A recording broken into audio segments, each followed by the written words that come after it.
రాత్రి సమయంలో వచ్చారు. డిస్టర్బ్ చేశానా? అదేం లేదు సార్. ఏమైందో, ఎందుకు వచ్చారు అని. నేను గొడవ చేయడానికి రాలేదు, నీతో మాట్లాడాలనిపించొచ్చాను. భయపడకు. మీరు చాలా మంచివారు. మిమ్మల్ని చూసి నేనెందుకు భయపడతాను? చెప్పండి సార్. నీతో నేను ఎన్నో ఊహించుకున్నాను, అందమైన కలలు కన్నాను. నీ చేయి పట్టుకొని జీవితాంతం ప్రయాణం చేస్తాననుకున్నాను. కానీ నిన్నిలా మీట్ అవ్వాల్సి వచ్చింది. I didn't expect this. నీకో విషయం తెలుసా? చిన్నప్పటి నుంచి నేను కోరుకున్నవన్నీ, అన్నీ ఆశపడ్డ ప్రతిదీ నా సొంతం అయ్యాయి. ఒక్కటి కూడా మిస్ కాలేదు. But first time in my life I miss you Anandi. నువ్వు నాకిక దక్కవు. నీ మీద నేను పెంచుకున్న ప్రేమ అనే మందిరం ఒక్కసారిగా కుప్పకూలిపోయేసరికి ఆ ఎమోషన్లో నేనేం చేస్తున్నానో నాకే తెలియక ఫూలిష్గా బిహేవ్ చేశాను. నువ్వు అశ్విన్ ప్రేమించుకుంటున్నారన్న నిజాన్ని నేను డైజెస్ట్ చేసుకోలేకపోయాను. అందరూ కలిసి నన్ను, నా జీవితాన్ని కాళ్ళతో తొక్కి తొక్కి బాధ పెడుతున్నారన్న పిచ్చి భ్రమలోకి వెళ్ళాను. ఇన్ఫాక్ట్ అది భ్రమో, నువ్వు దూరం అవుతావన్న భయమో నాకిప్పటికీ అర్థం కావట్లేదు. అందుకే పవిత్రమైన మీ ప్రేమని అవమానించాను.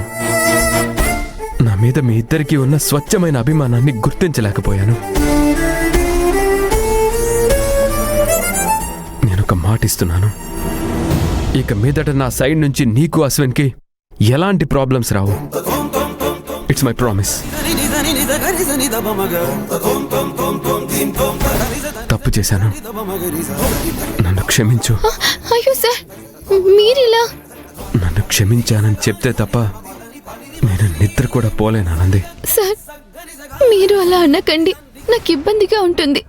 దయచేసి సార్.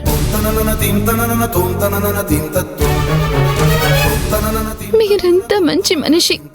అలాంటి మనసుని గాయపరిచానని, ఆశలు పుట్టించానే అని అనుక్షణం నాలో నేనే బాధపడుతూ ఉన్నాను సార్.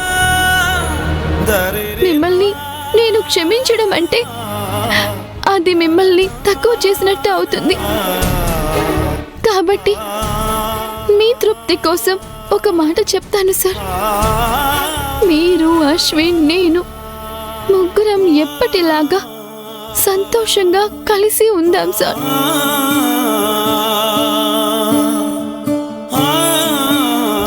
బాగుంటుంది సార్. ఆనంది, మీతో ఇంకొక మాట కూడా చెప్పాలనుంది. చెప్పానంది. మీరు నవ్వుతూ ఉంటే కళగా ఉంటుంది. కాబట్టి ఎప్పుడూ నవ్వుతూ ఉండండి సార్. నవ్వడం ఒక వరం. ఆ వరాన్ని దూరం చేసుకోకండి సార్. కష్టం. అయినా నువ్వు చెప్పావు కాబట్టి ట్రై చేస్తాను.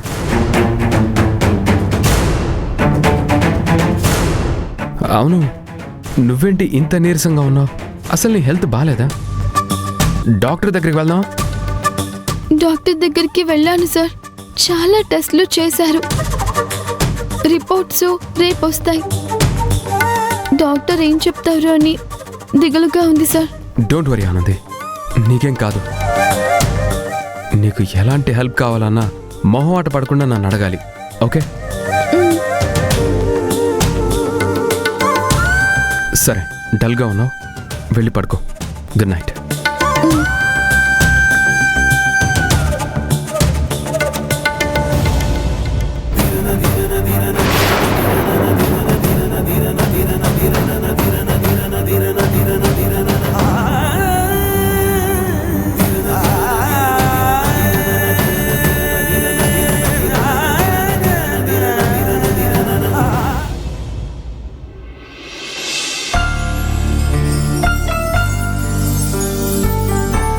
రే అన్నయ్య, ఎగ్జామ్కి టైం అయింది. నన్ను మా కాలేజ్ దగ్గర డ్రాప్ చేస్తావా? ఆఖరి నిమిషం వరకు ఏం చేసావు? అరగంట ముందే అడగాలి కదా. ఇప్పుడు నా వల్ల కాదు, నాకు చాలా ముఖ్యమైన పనులున్నాయి, నేను వెళ్ళాలి. రోజు అడుగుతున్నానా? ఇవాళ చాలా అర్జెంట్ అనే కదా. నేను కూడా అర్జెంట్ పని మీదే వెళ్తున్నాను. ఎక్కడికి వెళ్తున్నావు? ఆనందిని హాస్పిటల్కి తీసుకుని వెళ్ళాలి, ఇవాళ రిపోర్ట్స్ వస్తాయి. అబద్ధం చెప్పకురా. ఏయ్ కోడిగుడ్డు, నిన్ను. అబ్బబ్బబ్బబ్బా, పొద్దున్నే ఇలా గొడవ పడతారేంట్రా? ఎగ్జామ్ కి టైం అయింది, కాస్త కాలేజ్ దగ్గర డ్రాప్ చేయరా అంటే ఆనంద్ పేరు చెప్పి తప్పించుకోవాలని చూస్తున్నాడు. డ్రాప్ చేయమని చెప్పమ్మా. ఒక్క క్షణం దీన్ని అలా కాలేజ్ దగ్గర దింపి వెళ్ళొచ్చు కదా. అమ్మా, నేను ఆనంది 10 గంటలకల్లా హాస్పిటల్లో ఉండాలని నీకు రాత్రే చెప్పాను కదా. అవునవును, అది చాలా ముఖ్యం. మరి నా ఎగ్జామ్ ముఖ్యం కాదా? ఆ ఇది ముఖ్యమే, కానీ ఆనంది నీరసంగా ఉందని చెప్పాడే, పాపం తనకి తోడుగా ఉండాలి కదా. వాణ్ణి వెళ్ళనివ్వు. అమ్మా, అర్థం చేసుకోవే. నువ్వు వెళ్ళరా, ఆనంది ఎదురు చూస్తూ ఉంటుంది. అలాగేనమ్మా. మరి నేనెలా వెళ్ళాలి? ఇలా మాటలతో కాలక్షేపం చేసే బదులు ఆటో చూసుకుని వెళ్ళొచ్చు కదా. అంతేలే, నీకు నీ కొడుకు కోడల మీద ఉన్నంత ప్రేమ నా మీద అస్సలు లేదు.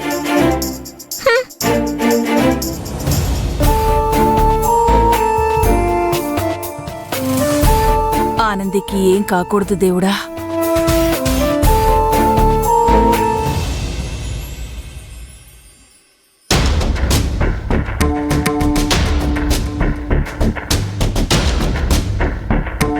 టెస్ట్లన్నీ జరిగాయి, రిపోర్ట్స్ రేపు మార్నింగ్ వస్తాయి. తనని ఒంటరిగా పంపకండి, తనతో పాటు మీరు కూడా ఖచ్చితంగా రండి. రిపోర్ట్స్ రాందే ఏమీ చెప్పలేం, మీరు వెళ్ళొచ్చు.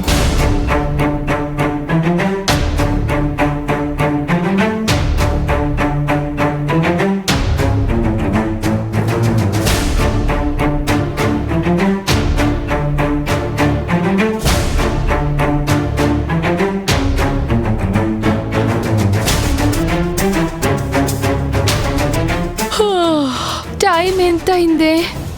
9:30. అవునా?